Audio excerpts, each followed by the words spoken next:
Hello, and welcome to an episode of Rusty Leisure Cigar Review.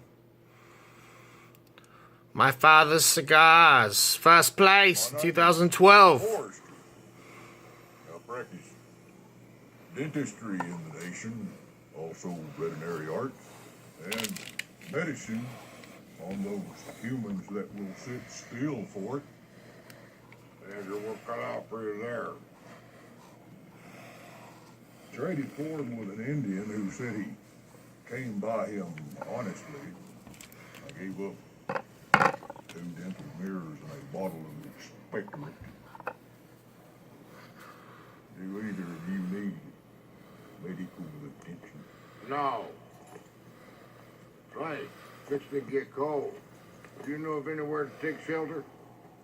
I have my bear skin.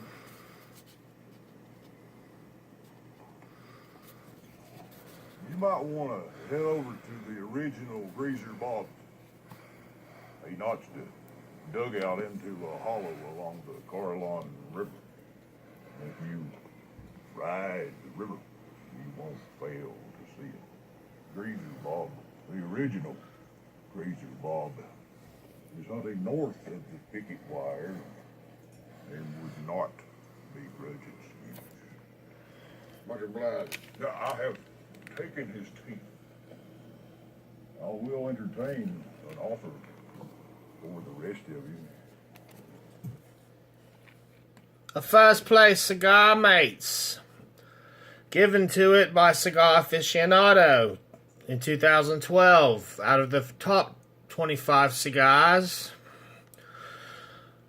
The story of Cigar Aficinado's Cigar Villa begins in Cuba, the island home of Jose Pepin Garcia. His son named Jamie and daughter Jani Pepin began rolling cigars at the age of 11 in his hometown at Belize.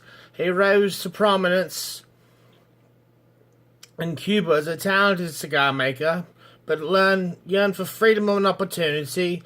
One by one, the Garcias left, eventually making their way to Miami, where they began producing cigars.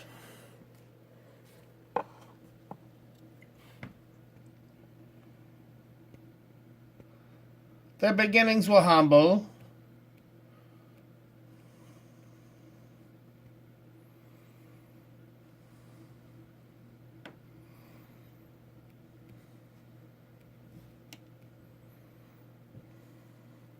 The factory was tiny, with all of a dozen rollers, and they didn't own the entire operation.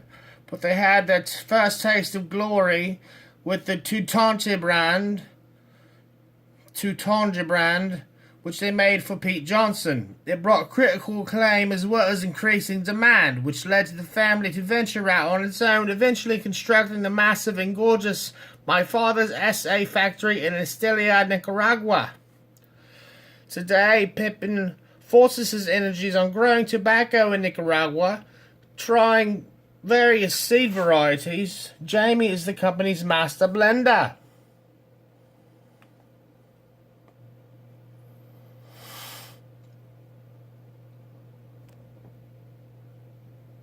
They released the Flor de las Antillas brand in May 2012 using a variety of Nicaraguan tobaccos. Their trademark double binder with a wrapper leaf grown in the open sunlight. That's right, folks, this is grown in open sunlight. They named the brand for Cuba, the largest of the Antilles Islands, which are called Antillas in the native Spanish. The standout of the four-size brand is the Toro, which has a gentle rounded box press, as you can see. Box press, it doesn't roll.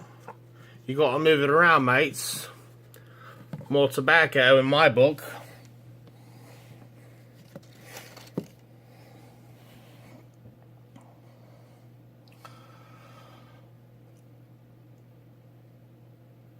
Rounded box press with a beautiful and evening colour wrapper. The smokes are delicious from the first puff with notes of nutmeg, white pepper, and just enough strength without being overpowering. They are hard to put down. They are classics. 96-point smokes on a 100-point scale. This is Cigar Aficinadio. The Garcias have worked for a long, hard since coming to the United States, coming a long way in a very short time. The cigars have made numerous appearances in Cigar Aficinado's top 25 list, but this is the first time they have won Cigar of the Year. Cigar review by Rusty Leisure. My father's cigars, Flor de los Antillas.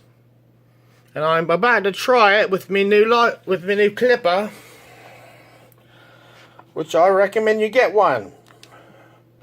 Nothing says, look at me, I'm a big deal, better than a leisurely clipper, cigar cutter. Nothing cheap, not to ruin the reputation. I'm Rusty Leisure. I've had some gold and silver mates. Spades. Designs. Gold. Hello, mate. That's okay, I've got my own. You know what I mean? Come on. Nothing cheap around here. Rusty Leisure. Cigar review. My father's cigars. One of the best cigars you'll not make a mistake of, and I'm about to try it right now. Ashes to you, my friends, ashes to you, Rusty Leisure. My father's cigars, Flor de los Antillas, number one of 2012. Rusty Leisure, have a good day and night. If you haven't remembered, go fuck yourself.